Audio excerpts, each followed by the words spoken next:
Students, आज के इस लेक्चर में मैं आपके साथ CSS की जर्नल साइंस एंड एबिलिटी का जो 2022 का पेपर था उसका जो जर्नल एबिलिटी का पोर्शन था उसका क्वेश्चन नंबर 6 का पार्ट ये भी मैंने पिछले लेक्चर में आपके साथ डिस्कस किया है। और क्वेश्चन नंबर 6 का जो CD पार्ट है वो थ्योरी पर मुश्तमिल है, वो मैं आपके साथ इस लेक्चर में डिस्कस करता हूं। तो शुरू करता हूं अपने लेक्चर को। मैं देखता हूं कि क्वेश्चन में स्टेटमेंट क्या दी हुई है। उन्होंने कहा कि what do you understand by mental ability scales. तो मेंटल एबिलिटी स्केल के बारे में पूछ रहा है और दूसरे नंबर पे वो कहता है कि एप्टीट्यूड और इंटेलिजेंस में डिफरेंस बताओ। तो मेंटल स्केल चूंकि एक पैमाना होता है, किसी चीज की पैमाइश करने वाला, किसी चीज को मेजरमेंट करने वाली डिवाइस जो होती है उसको हम स्केल कहते हैं। तो मेंटल एबिलिटी स्केल एक ऐसा स्केल है जो कि किसी भी इंडिविजुअल्स के अंदर कोई स्पेसिफिक कंस्ट्रक्ट को मेजर करता है।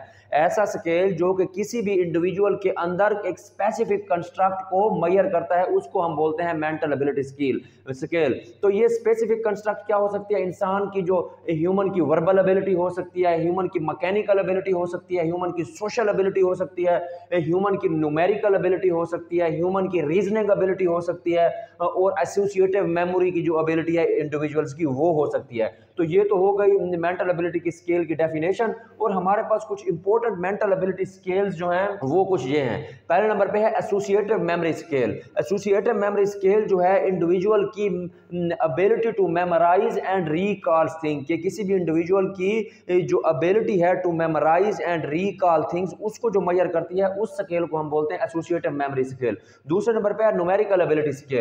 तो किसी भी इंडिविजुअल की मैथमेटिकल प्रॉब्लम्स को सोल्व करने की जो एबिलिटी है उसको हम बोलते हैं न्यूमेरिकल एबिलिटी स्केल, उसको हम न्यूमेरिकल एबिलिटी कहते हैं। और इस एबिलिटी जो मैथमेटिकल प्रॉब्लम को सोल्व करने की एबिलिटी को मेजर करने वाला जो स्केल है उसको हम बोलते हैं न्यूमेरिकल एबिलिटी स्केल। तो रीजनिंग एबिलिटी स्केल जो है the ability to find rules जो है उसके लिए स्केल इस्तेमाल होता है, उसको रीजनिंग एबिलिटी स्केल कहते हैं। स्पाटियल विजुअलाइजेशन, विजुअलाइज्ड रिलेशनशिप मेंटेन करने की या बनाने की जो एबिलिटी है उसके लिए जो स्केल इस्तेमाल होता है उसको हम स्पाटियल विजुअलाइजेशन कहते हैं। इस तरह वर्बल कंप्रीहेंशन में जो वर्ड्स हैं उसको डिफाइन और अंडरस्टैंड करने की जो कैपेसिटी है, कैपेबिलिटी है इंडिविजुअल को, उसको वर्बल कंप्रीहेंशन कैपेबिलिटी कहते हैं या एबिलिटी कहते हैं। और इसके लिए जो स्केल इस्तेमाल होता है उसको बोलते हैं वर्बल कंप्रीहेंशन एबिलिटी स्केल। इसका जो दूसरा पोर्शन है वो उसमें एग्जामिनर ने पूछा है कि इंटेलिजेंस और एप्टीट्यूड के अंदर डिफरेंस क्या है। तो इसकी मैं आपको डेफिनेशन बताता हूं कि इंटेलिजेंस जो है ना, किसी भी इंडिविजुअल की वो capability to act purposefully, think rationally and deal effectively with their environment, कि किसी भी इंडिविजुअल की वो कैपेसिटी जिसकी बुनियाद पर वो पर्पसफुली लोगों के साथ एक्ट करता है, रैशनली थिंक करता है और अपने इर्द गिर्द के इन्वायरमेंट और जो उसको डेली सर्कमस्टांसेस के अंदर डिफिकल्टीज फेस करनी होती हैं उनको इफेक्टिवली डील करता है। तो इंडिविजुअल की इस कैपेसिटी को हम बोलते हैं इंटेलिजेंस। तो इसकी दूसरी डेफिनेशन मैं आपके साथ डिस्कस करता हूँ। It is the capacity to acquire knowledge and, कि किसी भी इंडिविजुअल की नॉलेज को अक्वायर करने की कैपेसिटी को भी हम इंडिविजुअल की इंटेलिजेंस कहते हैं। किसी भी इंडिविजुअल की ability to get benefits from other, दूसरों से बेनिफिट्स हासिल करने की इंडिविजुअल की जो कैपेबिलिटी होती है, कैपेसिटी होती है, उसको भी हम इंटेलिजेंस कहते हैं। इंटेलिजेंस के अंदर कौन कौन सी चीजें इन्वॉल्व हो सकती हैं? इट इन्वॉल्व्स मेंटल एबिलिटी, जिसके अंदर लॉजिकल रीजनिंग इन्वॉल्व हो सकती है, प्रॉब्लम सॉल्विंग एबिलिटी हो सकती है और डिसीजन मेकिंग वगैरह वगैरह चीजें इन्वॉल्व हो सकती हैं। अब मैं आपके साथ डिस्कस करता हूं एप्टीट्यूड। इंटेलिजेंस जो है ना, ये बेसिकली एक ब्रॉडर कंसेप्ट है। इसके ये इंडिविजुअल की हर मेंटल एबिलिटी स्केल को जेनेरिक व्यू में मेजर करती है, जबकि एप्टीट्यूड जो है वो narrow range of ability of individual है, कि किसी इंडिविजुअल की स्पेसिफिक एबिलिटी जो है उसको हम एप्टीट्यूड कहते हैं। मैं आपको इसकी डेफिनेशन पढ़ के बताता हूं। It is the narrow range of ability of individual, जैसा कि मैंने आपको बताया। Specific skills of a person, ये भी मैंने आपके साथ डिस्कस कर लिया। It is the component of competency to do a certain kind of work, कि किसी भी इंडिविजुअल का level of competency to do a certain things, मखसूस फंक्शंस को परफॉर्म करने की जो इंडिविजुअल की कंपिटेंसी है उसको हम उस इंडिविजुअल का एप्टीट्यूड कहते हैं। ठीक है, it's specific area and performance in specific area, specific area के अंदर इंडिविजुअल की जो परफॉर्मेंस है उसको हम इंडिविजुअल की एप्टीट्यूड कहेंगे। तो एक इंडिविजुअल के अंदर एक टाइम में एक से ज्यादा एप्टीट्यूड होते हैं आम तौर पर। तो उसके बाद स्टूडेंट्स मैं आपके साथ इसका जो खुलासा है वो ये है, इंटेलिजेंस जो है ये एक ब्रॉडर कंसेप्ट है, जबकि एप्टीट्यूड जो है एक नैरो स्मॉल रेंज और स्पेसिफिक पोर्शन ऑफ एबिलिटी का कंसेप्ट है। तो इसके बाद मैं आपके साथ डी पोर्शन डिस्कस करता हूं कि फैक्टर्स अफेक्टिंग इंटेलिजेंस, कि इंटेलिजेंस को कौन कौन से फैक्टर्स अफेक्ट करते हैं। कुछ इंपॉर्टेंट फैक्टर्स हैं जो कि इंटेलिजेंस को इफेक्ट करते हैं, वो मैं आपके साथ बताता हूँ। ये इफेक्ट पॉजिटिव और नेगेटिव दोनों सेंस के अंदर हो सकता है। सबसे पहले है एजुकेशन। एजुकेशन जो है ना, आपका इंटेलिजेंस लेवल इंप्रूव करती है।